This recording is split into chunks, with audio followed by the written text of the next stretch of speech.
Hello everybody, this is Lara with your weekly video for Bitcoin for the week beginning Monday, 8th of May 2023.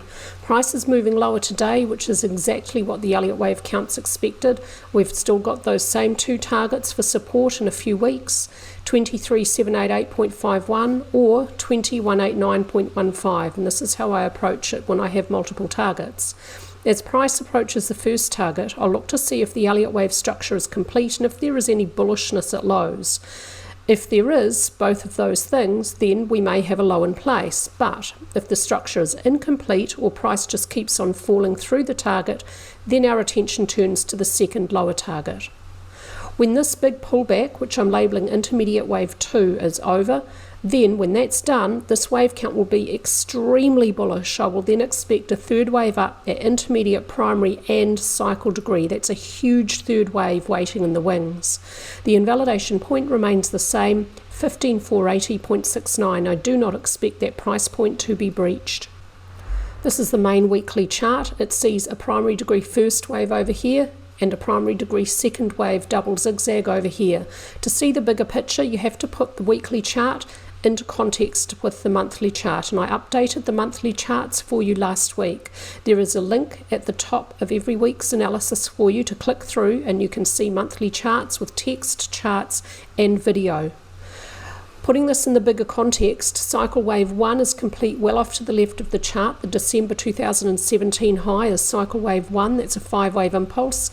Cycle 2 is the December 2018 low, a bear market lasting a year.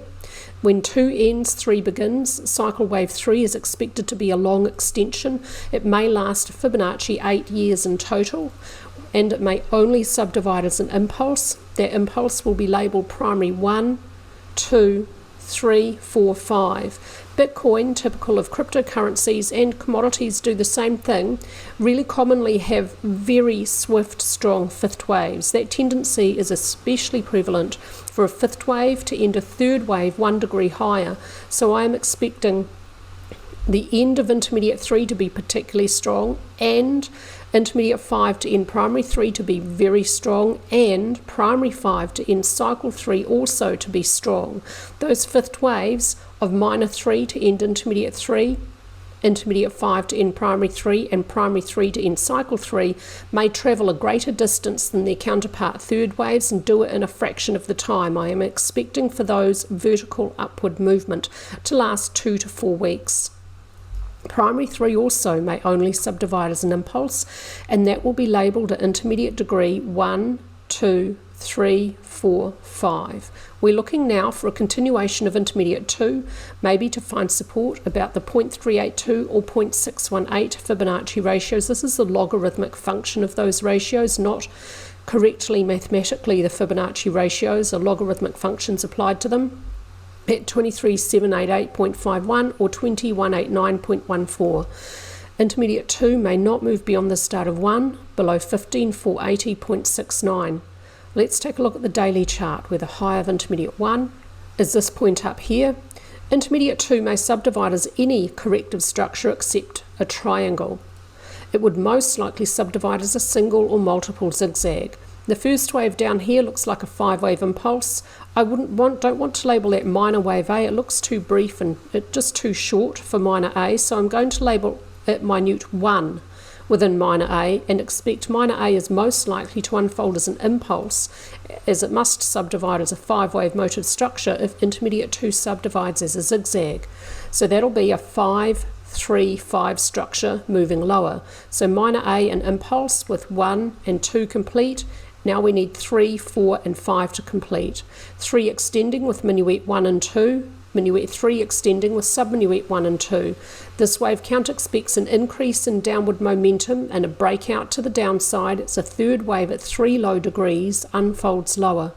When minor wave A is a complete 5-wave structure, then minor B may not move beyond the start of A above 31023.78.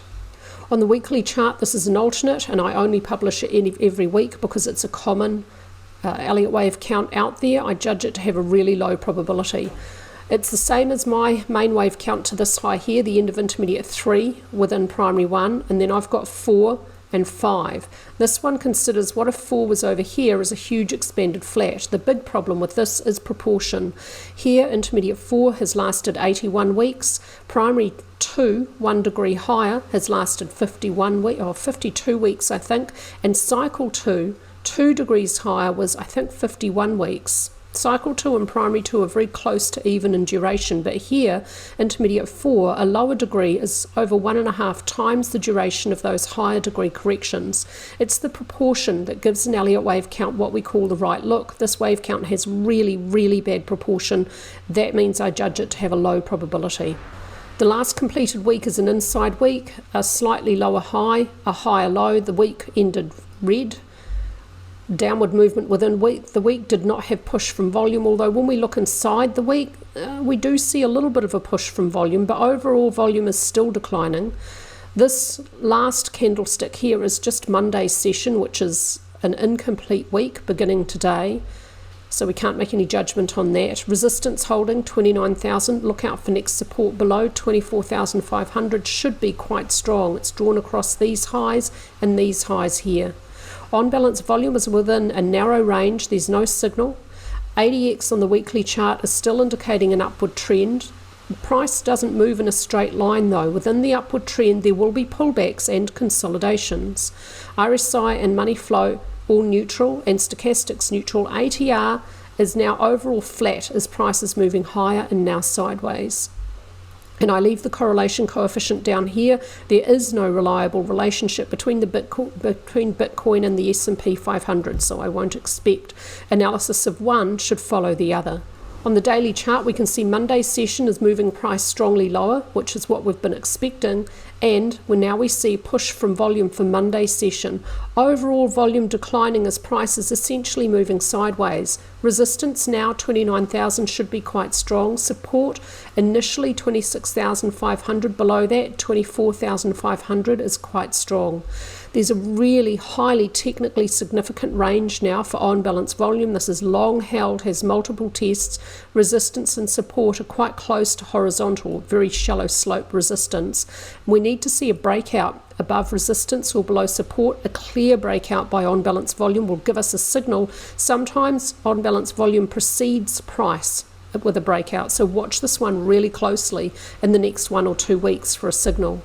ADX at this time frame is declining. There's no clear trend. RSI, money flow and stochastics all neutral. ATR began to show an increase as price falls. Now it's essentially flattening off as price was moving a little bit higher here and slightly lower. Doesn't include this current session, which is incomplete. That's it from me with your Bitcoin analysis. I hope everyone had an awesome weekend.